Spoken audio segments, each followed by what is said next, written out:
I caught up with Marylyn at the AG 2022 in AFB Waterkloof, and we're here to talk about how to become a pilot in South Africa for the aspiring aviator who's in high school right now. Marylyn, how are you? Well, thank you, and yourself. Wonderful. Today you're going to help me answer questions that Yes. my viewers usually ask me. That How is does my one become a forte. pilot and fly this Pipistrel with you guys? All right, so just for interest in for everyone back at home, our fleet actually consists of the Piper Cherokee 140, 180, Piper Arrow, and Piper Seneca. However, 43 Air School is also a distributor for Pipistrel aircraft if you'd like to purchase any aircraft. Purchase one. Yeah. However, just to get to the basic requirements of how to qualify, you need to be at least 17 years of age or older to join any of our integrated courses.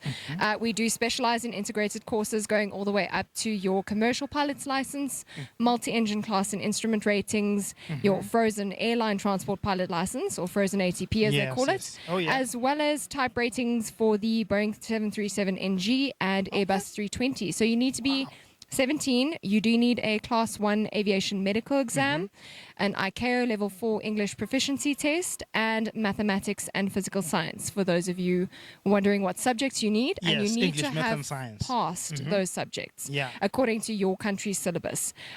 So now, a lot of people might be wondering, how can I join if I don't have maths and science? Yes. You can start with our integrated commercial pilot's license course and then write your ATP subjects separately afterwards and do the jet training afterwards. So don't think that your dream is doomed. If you haven't taken those subjects, you can still definitely join, and we will guide you through the process step by step. Wonderful. Now, the one question I often get asked, and it's a reality, that aviation is getting expensive by the day. Absolutely. What systems are there for you guys to assist students, if any bursaries or anything like that? So 43 Air School does not provide any sponsorship. However, there are a couple of options within South Africa. The Department of Higher Education, you can contact to query funding opportunities that they have available. The Transport of Education and Training Authority annually opens applications roughly around September, August, September, to apply for funding as well, where they select candidates, a certain amount of candidates every year. There's also student loans through banks, which are quite difficult for aviation studies, in which case the alternative is Minati, alternative student funding, which is a form of loan application, but they have great interest rates, better repayment options, and it's easier. The requirements are not as stringent as bank loans through a traditional bank. All right. No, that's very, very helpful. We're standing here next to a Pipistrel, which you guys are also distributing. Yes, the Rotax version. It's a beautiful insight. It is. It's quite beautiful, yes. Yeah. And it's a great training aircraft. It's used mostly privately and for training as well. All right. Yes. Okay. And if people want to know about you, where do they find you? Are you on Instagram? Are you on Twitter? Are you We on Facebook? are on Instagram and on Facebook, and you can go to www.43airschool.com, or you can send us an email to fly, F-L-Y, at 43airschool.com, and we can send you more information on our courses available and how to join. Thank you so much. This has been very helpful. It's been lovely to meet you. Thank you. Bye. Bye.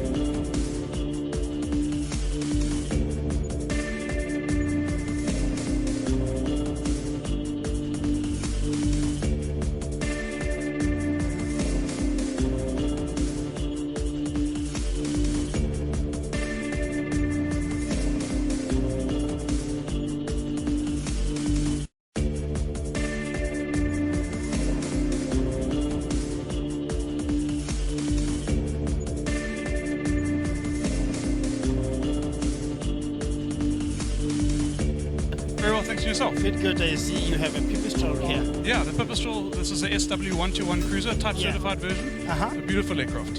And you've got Pipers as well in your fleet. Correct. And now you're moving over to this. That's it. Why the change? So, various reasons we're moving over. I mean, obviously the Piper's an very old aircraft. Yeah. We're needing to move over to something a little bit newer. From a maintenance perspective, the costs of the Piper's type certified aircraft are becoming enormous. Fuel costs obviously are a big one. This one's got a Rotax engine, so it uses about 25% of the fuel consumption that we use in the Cherokees. 25% 25% less less. fuel consumption. It Let me uses just have a look at 25%, your... so 75% Yeah. less. So we're using, on the trip up the way here from Port Alfred to Johannesburg, we average 12 litres an hour and runs on either avgas or mogas, whichever you prefer to run it on. So it is much more fuel efficient than the Cherokees. Okay. And how many of these are you bringing on board? We've got 2 of these, 2 of the Rotax version at the moment, and Yeah. we've got 1 of the electric version, the fully electric version. So we're slowly phasing out. It's obviously going to be a long process. We've got Yeah. over 50 Cherokees, 50 Piper aircraft that we've got to slowly transition across to. So it'll be a huge capital investment to go and purchase 50 of these and, Yeah. and to get rid of 50 Cherokees. Captain, I need to go down to 43 school and start beating on those Cherokees. Are you looking for Cherokees? yes, man. And anything that flies, anything that can take off. But Yeah. I see you have the fairings there for reducing your drag and stuff. That's it. That's correct. Yeah. So you get about 110 to 120 knot cruise speed out of it. As I said, you're using about 12 liters an hour at a nice slow cruise power setting, and you've got a 100-liter fuel tank. So you've got about 7 hours flying time if you need to. Okay. Can I see your Absolutely. cockpit, your instrument panel? I see you have a glass cockpit here. That's it. So you've got a Garmin G3X in this one. The new ones come out with a Garmin G3X touchscreen. We've also got a Garmin autopilot with a Garmin nav, a Garmin transponder. In this one, we've got a ballistic parachute as well. So if there's ever the need to use that, hopefully there never is, but at least it's like insurance. Rather have it and not need it than not have it and need it someday. Awesome. I see the control column is in the middle. Yep. PTT. Yeah. Your trimmer is also on the control column. Trimmers over here. So trimmers, yes. over the center over here. Yeah. You've also got various flap settings. You've got a 0, so everyone's used to 0 flap, flap 1, flap 2, and we've also got a negative flap setting too. So if you look at the flaperons, the flaperons on this aircraft, so it's the entire span of the wing. Yeah. And that's at a negative flap setting, so that's used for higher speed cruising. Makes it more fuel efficient as well. ATG coming alive. That's exactly it, man. Principles of flight, that's it. Yeah, indeed. Okay, Yeah. no, this is a lovely aircraft, and I see so much visibility. You have a sunroof over there. That's it. All composite as Yeah. well. So that's one of the problems that we struggle with down at the coast is corrosion.